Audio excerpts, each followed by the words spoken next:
I'm in the WAME Brandon Marion studio here in beautiful downtown Statesville. And this is the radio station that I work in part-time. And we just got done with the Drive at 5 show from 5 to 6. And then I've been sitting here working on my race notes for my Nascar Live Chat. And if you don't know me, my name is David Hamm, and I'm a 25-year NASCAR engine builder. Recently retired. I retired a month ago. And I was also a 7-year NASCAR jackman for Kyle Petty, started off, and then for Sterling Marlin, Joe Nemechek, a bunch of different drivers in the Busch and the Cup Series, and some of the years with both. So now I'm here to talk about NASCAR. And I'm the owner of Hamm Landscape Company and Equipment Repair. And also what you call Chillbilly Hamm on the radio, which we do a lot of parades and a lot of charity events and things like that. So if you can see us around town, check us out on WAME Chillbillies on Facebook and also on WAME Radio.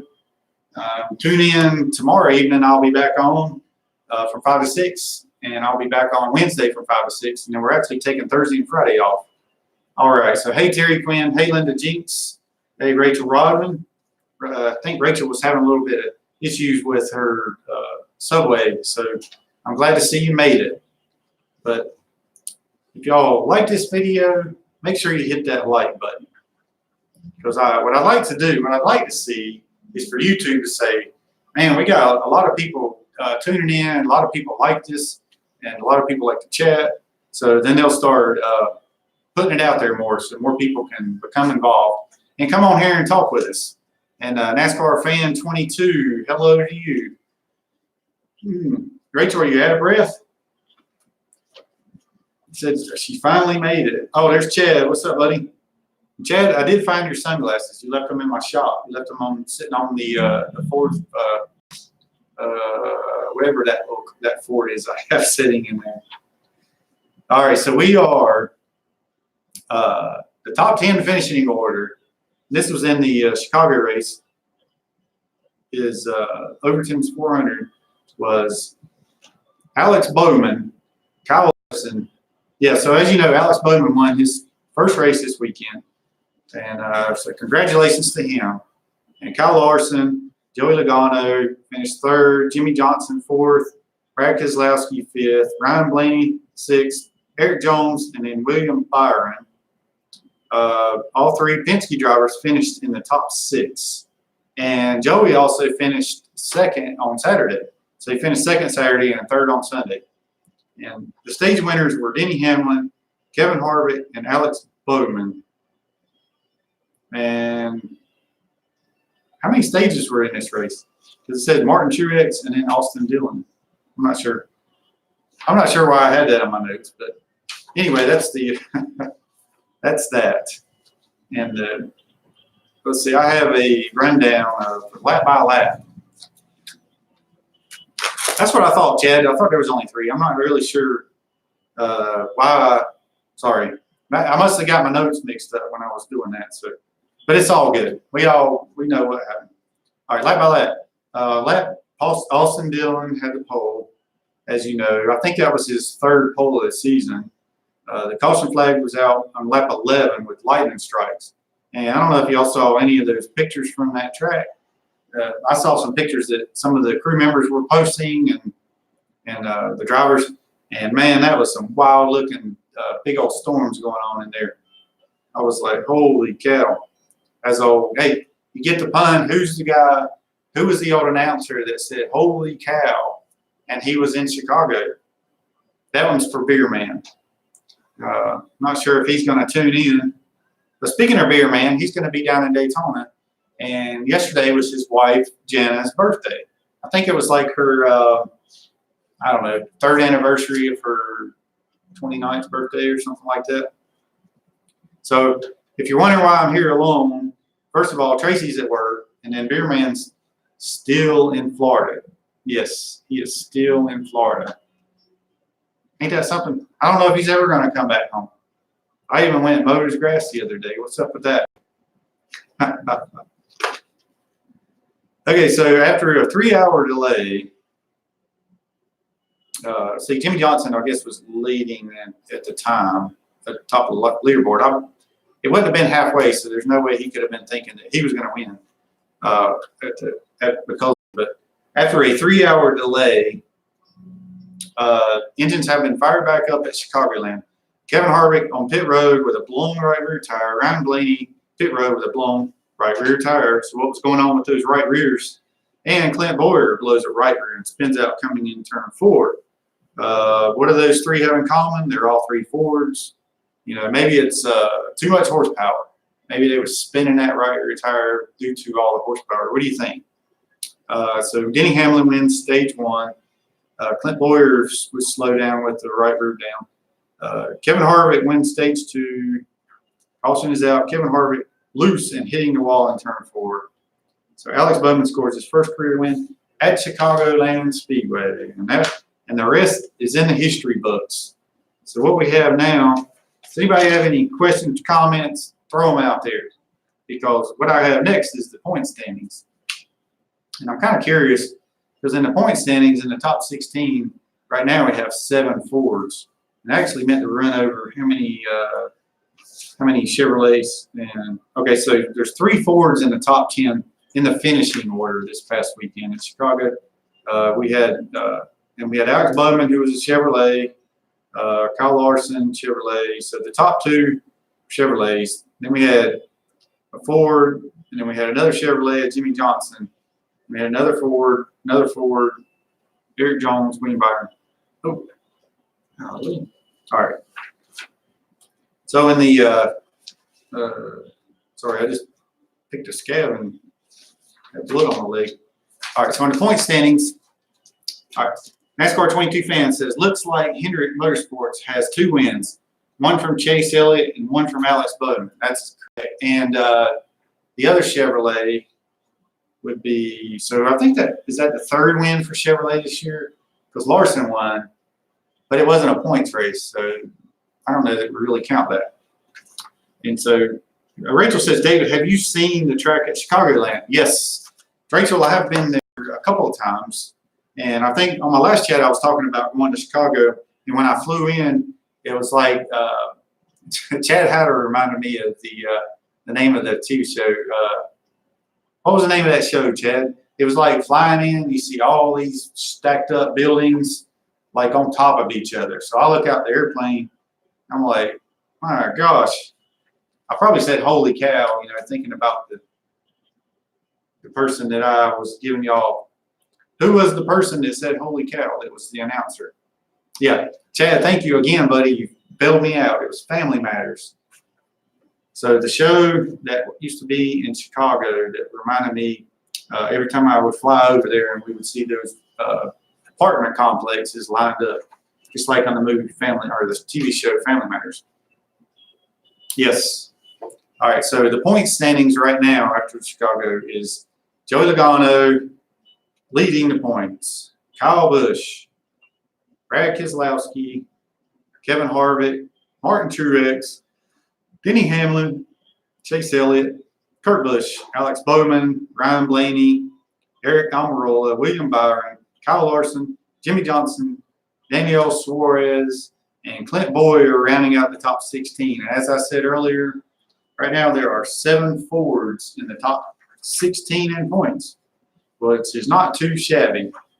And if you missed the Xfinity race, you know that Cole Custer won the Xfinity race there, and Joey Logano finished 2nd, as I said earlier. All right, anybody have any more questions? We're just going to keep on rolling here. I printed out my pages, but I printed them double-sided, which I don't usually like to do. But for some reason, I put everything in my Google Docs, and then when I print it out, I think I need to uncheck the double-sided or whatever it is. So the Overton's 400, so some of the rumors coming out. Chevrolet is rumored to end production of the Camaro in 2023. The new Chevrolet model expected for the Gen 7 car. All right. And I don't know if I didn't show you all this last time. I had it out with me, but I didn't show you this. So Tom Robinson's Ford car won the ARCA race as well, but I'm not sure if they run the spec engine. Yeah, Tom, I remember seeing that, but they, yeah, it's pretty much spec engines is what they run. All right, so you probably saw this a couple videos ago, but here it is again. Here's my championship ring. It's the from last year with Joey Logano. Got the big 22 and the Logano on it. And there's the Monster Energy NASCAR Cup Series trophy. Pretty nice, huh? Hopefully you can see that okay. Give me a thumbs up if you can see that okay. Yeah. Thank you, Rachel. I guess you could see it then. So now, since I'm in the studio, thank you, Drew. I borrowed the one of the cameras from the studio because I actually forgot to bring mine. But I can show you some of the stuff that we do in here. So we have our first of all, I'm going to show you some of the other stuff that I got. Some little patches. When I worked at Stavola Brothers, I worked in the building over there, and we had.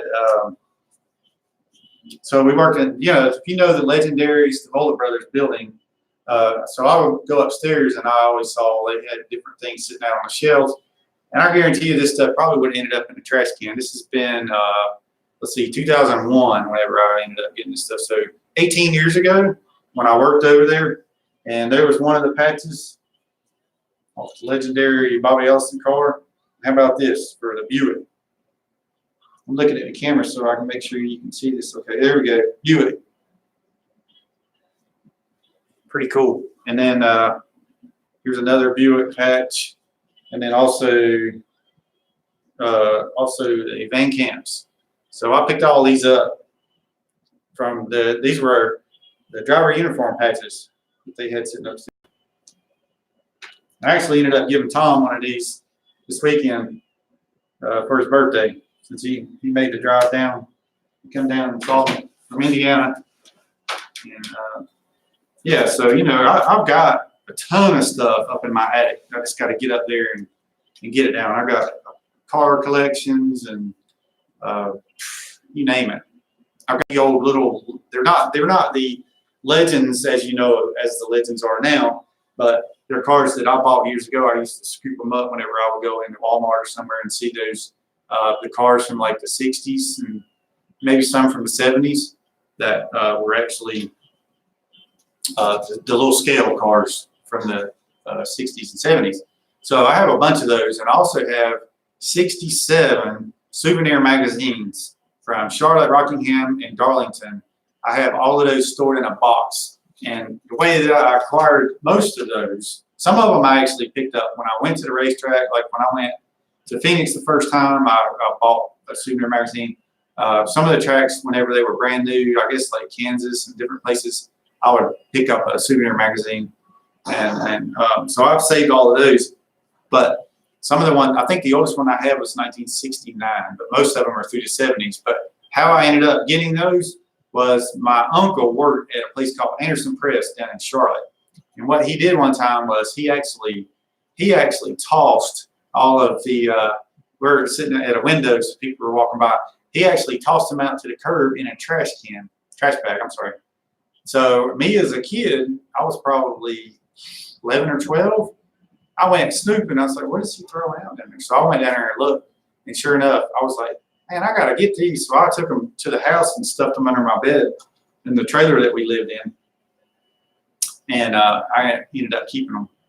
And so I still have them. There's 67 of them of those, and they all fit into one of those, whatever, the regular size box. There's 2 stacks. So I kind of consider that like a treasure. And I actually took one of the ones that had the Wood Brothers on the front cover of the magazine. I think it may be from Darlington or Charlotte. I took that and had them sign it. I had Lynn and Glenn and Leonard. I think I might have had Blaney sign it too, but I'm not really sure. Anyway, that was pretty cool stuff. All right. So on to, let's see, just a few weeks away, long-awaited mid-engine Chevrolet Corvette. All right. Yeah, all right. So anybody have any questions? Rachel says, it seems like Blaney has been getting closer to the front. Do you think he will win in the next 5 races. You know what? I think that Blaney has a great shot at winning. I mean, look at the Penske and all right. So who's the 2 dominant teams right now? You know, there's been. I'll just read it. I'll read what I got in my notes here. Have you noticed how the sport's upper class has thinned over the past 2 seasons? The big 3 is now the big 2 with JGR and Penske. So, you know, Penske winning 15 of JGR and Penske winning 15 of 16 races this year. So if you think about it, the odds of another Penske car winning, or the odds of Blaney winning, if everything falls in place for him, he's got a better chance than probably, I would say the best chance for the Fords winning right now, the way things look, are Joey Logano, Brad Keselowski, and then Ryan Blaney. You know, the way Stewart Haas isn't running that good. So I think that Blaney's definitely got a chance. You know, maybe he'll come back and he'll win that race at Charlotte again, the Roval race. So, yeah, I think Tom's probably, you're right, Tom. I hope the Wood brothers get a new driver too. It's like Paul's. He's no Blaney. You know, you almost have to wonder if it was kind of a money deal, because they are tend to be a lower budgeted team, the Wood brothers. All right, so let me get us support. I've got my Chillbillies mug here. There we go. All right, so what I should do is give you a little tour of the studio. Does anybody want to see what the studio looks like here? If you haven't seen it on Facebook Live, Terry Quinn says, I bought a Bristol souvenir back to the flea market. It ended up having Davy's autograph on it. Oh, I heard angels singing. So happy. Oh, I bet. Yeah, that would have been a really cool thing to have. All right, I'm gonna try to do the best I can with this camera, since I'll come stand in front of my computer.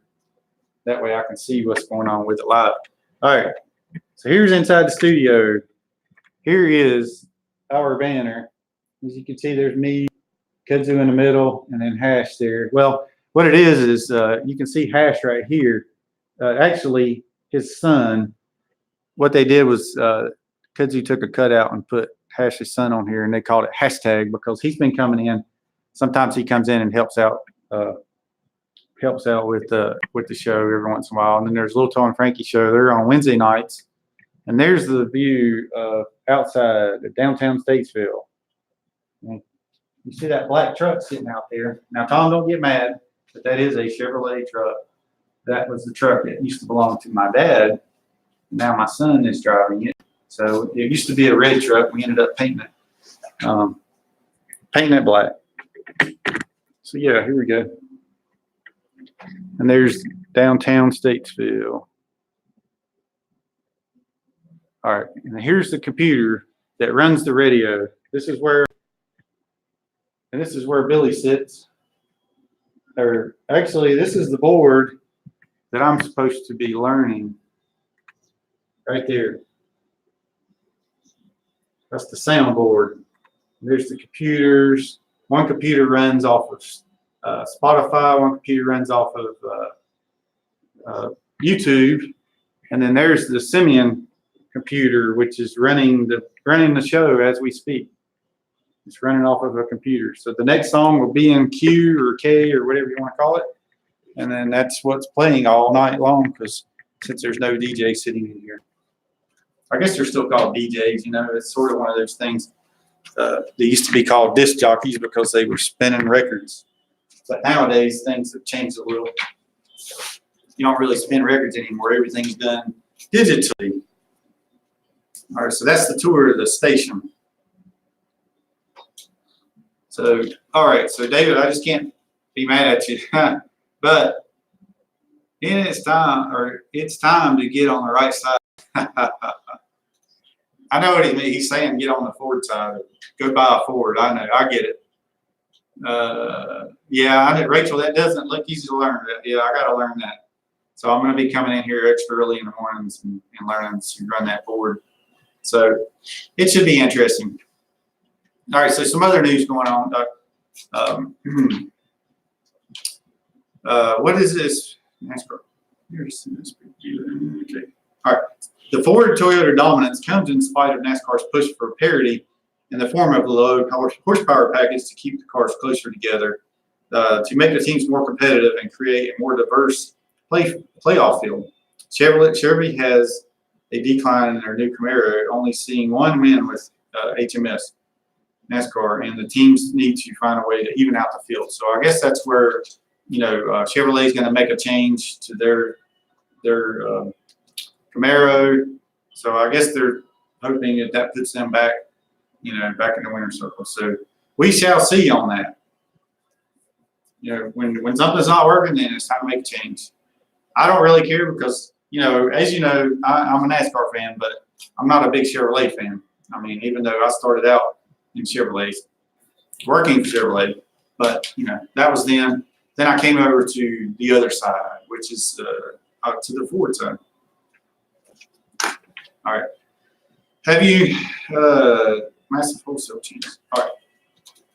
There's not going to be very many changes in the 2021 schedule, which we got to get to 2020 first. So I'm done with that page. And I'm probably done with this page. Does anybody have any questions? I was hoping Beer Man would join in because he's usually got some stuff to add, and plus he's going to be at Daytona this weekend. Oh, hey, Darla. It was good to see Darla and Tom and Chad and Rachel this past weekend at my party that I had at my house. So that was a lot of fun. I hope y'all had a good time. All right. So here's some history of the Daytona race. All right. I didn't get the answer to who was the announcer that would say, "Holy cow." Y'all didn't ever give me the answer to that. Tell me who it was. Holy cow. Talk to me. All right. Who was it? I was going to give you it. This is our little deer over here. His name is Hugh G. Rack. So he's my deer that I took out of one of my shops and put him on the front of the tractor whenever we run in our parades, or not run, but whenever we have our parades, we have the deer in our parades with us. Okay. I'm sorry. I put him on the front of the 1952 Ford 8M tractor. So if you could imagine how funny that was to see the big deer head on the front of the tractor. Got a lot of attention from that, that's for sure. Yeah, there you go, Chad. Here you carry. So Tom Rosa says, I'd like to see Ross Chastain in the 21 maybe. Yeah, that's the one driver that people are saying they need to scoop him up and put him in a Ford before he gets gone, right? Oh, Rachel's asking me, who would you choose from the Xfinity Series for the Wood Brothers car if it was up to, if Paul moved on? And I would agree with what Tom said. I would get Ross Chastain. I probably should go ahead and scoop him, do something and get him in the car pretty quick. All right, so we're going to go on to the history of the Daytona Coke Zero Sugar 400. Coke Zero Sugar 400. Okay, so the history of this race, I believe it's just, that race has changed names so many times because it's always been the July race, and then they put in lights at Daytona, and I remember my first experience with those lights. I believe it was 1998. It could have been 97 or it could have been 99, but I'm thinking the first year was 1990. Okay, it might have been, July 1997, Daytona announced a massive lighting project on Musco. The race would be ran prime time for the first time. July of 1998. Okay, so I was there, and it seems like that was the day that we were getting a lot of rain, if I'm not mistaken. So we were having to stop, start, which on the engines at that time, it was a little bit sketchy. The engines, we were having some issues with people blowing up and things like that. The different program we had back then, package, was a little rough on the engine bearings. But I remember pushing the car in that night and my feet were soaking wet. So yeah, that was that. I believe I was 9. You know, it's been so long ago, I get my years mixed up sometimes. It's been 20 years ago, if you can imagine. Yep, so people walk by and they wave in. So they do that to us when we're in a show, which is really cool, you know, because we're here in downtown Statesville and people are going by. They go different venues, different places we got around here. Go in and get beer and go out for some nice food and come by. All right, so the race, the first race was held at Daytona, July 4th. All right, this particular race, July 4th, 1959, with 12,900 in attendance. And this is the July race at Daytona. This isn't the actual first race. The race consists of 160 laps or 400 miles, or 640 kilometers. Sorry. Since its inception, it has traditionally been held on or around the 4th of July weekend. That was always a very exciting race to go to. And I know one of my buddies, Zach from McNeely Pest Control, hopefully he's watching in tonight, but he said he was going to be going down. His wife got him that for, shoot, it was his birthday or their anniversary. I don't know. It was one or the other. And so I wouldn't mind actually going back down there one of these days. I should have hooked up with my buddy Beer Man and said, I'm going to come down there and stay with you and go to the race. Why didn't I do that? Of course, the race isn't until this weekend, so maybe I will. All right. So it was known as the Firecracker 250. All right. 1998, it became the first particular place ran at night. All right. It was known as the Firecracker 250. The race ran at scheduled 250 laps with no caution flags. Could you imagine 250 laps and 0 caution flags? With a 50-second lead over second place, Joe Weatherly, Daytona Beach native Fireball Roberts, went on to win in dominating fashion, leading 84 of 100 laps. Now, do y'all think that would be a boring race? Or back then, you know, those cars were big cars and they had big engines in them. That would have been kind of interesting. So Rachel says, what do you do as a jackman and it rains? Do you talk strategy in the hauler or just chill? It depends on how hard it was raining, but usually we would actually go ahead and roll our canopies out or our tents, whatever you want to call them, and have those ready for in case it rained. Because a lot of times we knew it was going to, so we would go ahead and have that out there. And then we would just kind of chill. In 1997, there was actually a page in the Charlotte Observer that showed me, I was like this right here, laying back on some tires. They took a picture of me and put it in the Charlotte Observer. That was during one of the rain delays. I guess it was for the 600. And but we would sit and talk. We would sit and talk a little bit of strategy, depending on, you know, if we'd already done some pit stops and things like that. But usually we just kind of chilled. And if it was bad enough to red flagged and all that, we'd kind of go back to the hauler, get something to eat, you know, just maybe sometimes just kind of sit down and, you know, take a little nap. It made for a long day, I can tell you that, because we get to the track at 7 in the morning, and by the time we have the cars, have it, you know, spark plugs changed, and you sometimes had to change valve springs and all these different things.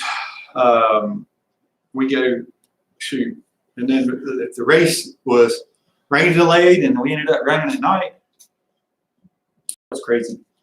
Because by the time the race is over, I remember one year I went to Daytona, and I ended up driving to, I had the family, they drove down, I flew down, and the family, I ended up meeting them over in Orlando, because we were staying down for Disney. So I got a rental car, and this was like after the night race was over at Daytona, and then I drove over and met them in Orlando. So I was a little bit tired at that point after being there all day. Okay, so in 1963, the I'm sorry I'm yawning, y'all. The daggum heat today, the heat of being out mowing just exhausted me. And then I come in and did the radio shows, for an hour. Played 14 different songs, all good classic country songs. All right, 1963, the race was expanded from 100 to 160 laps. In 1974, David Pearson won, Richard Petty second, and 8 seconds behind Buddy Baker and Cale Yarborough seemed to have crossed the finish line at the same time. After 2 hours of deliberation, officials announced a dead heat for third place. So when is the last time that's happened? Have y'all seen any drivers get a dead heat announced for third place? Not usually.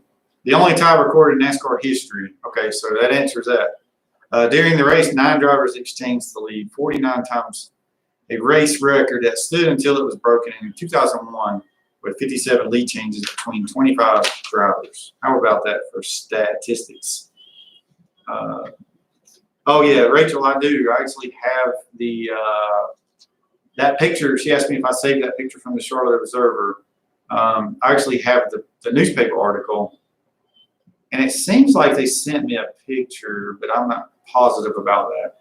But I do have the newspaper article, and it's actually on my Facebook page.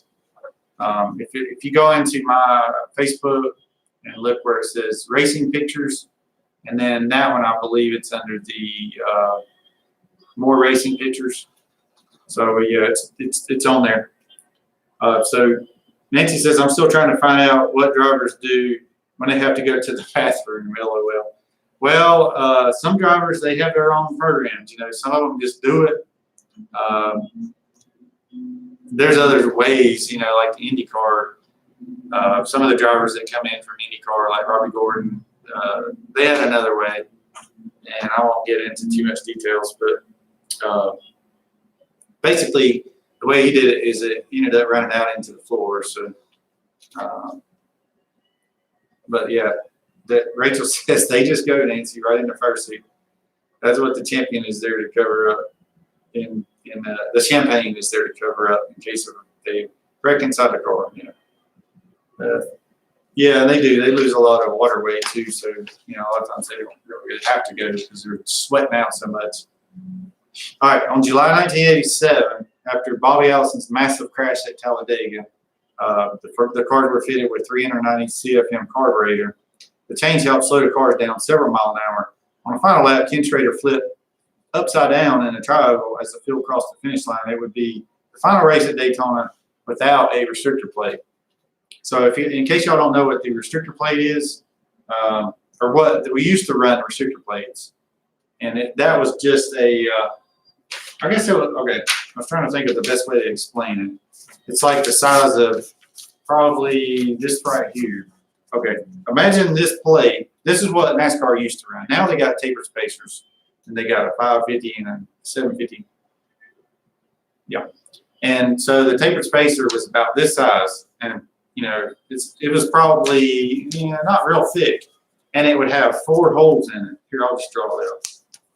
I'm going to Sharpie right here. All right. Well, I was going to do this because I got writing on both sides of the page. All right, here we go. Y'all just give me a second here. And there would be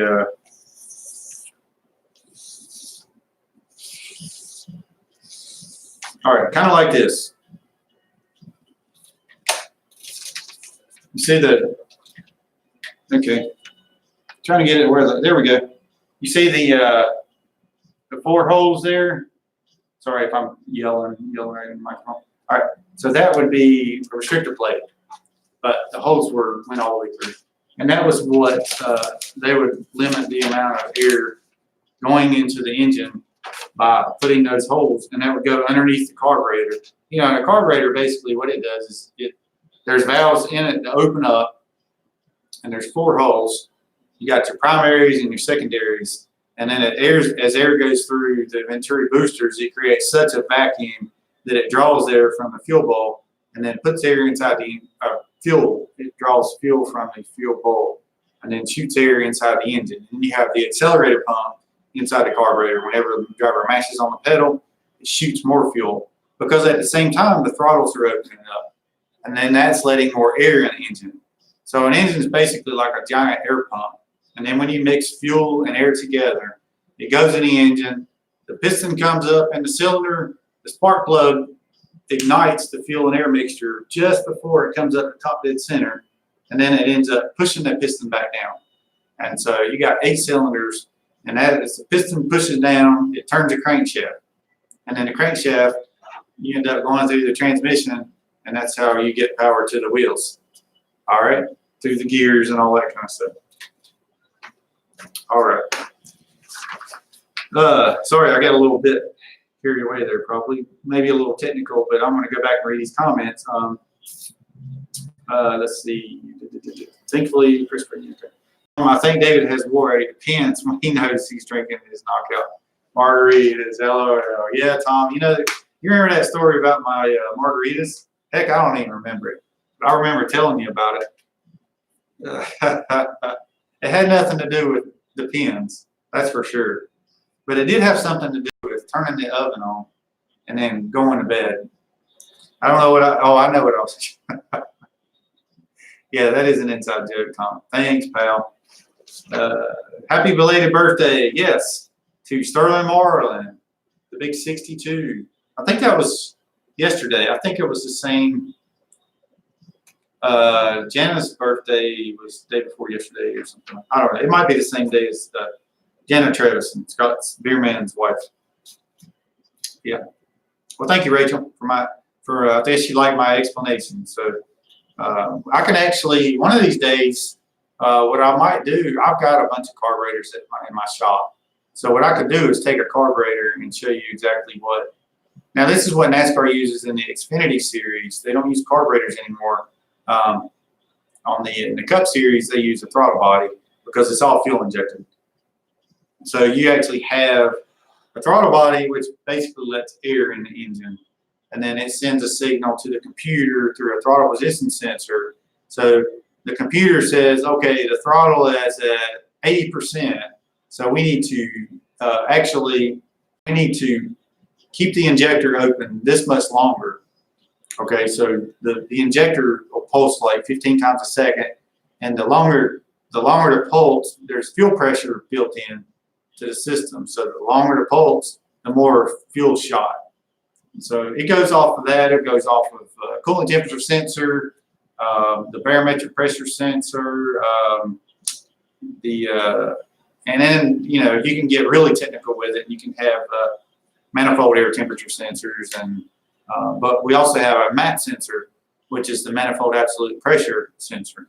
So you have all these sensors feeding the computer, so the computer can adjust how much fuel to add into the engine. So that's why you don't see as cars running out of fuel like you used to. You remember back in the day, you would always see cars coming down and driving around the track. Oh, he's out of fuel, I mean, how often do you see that anymore? Have you thought about that? Because now, okay,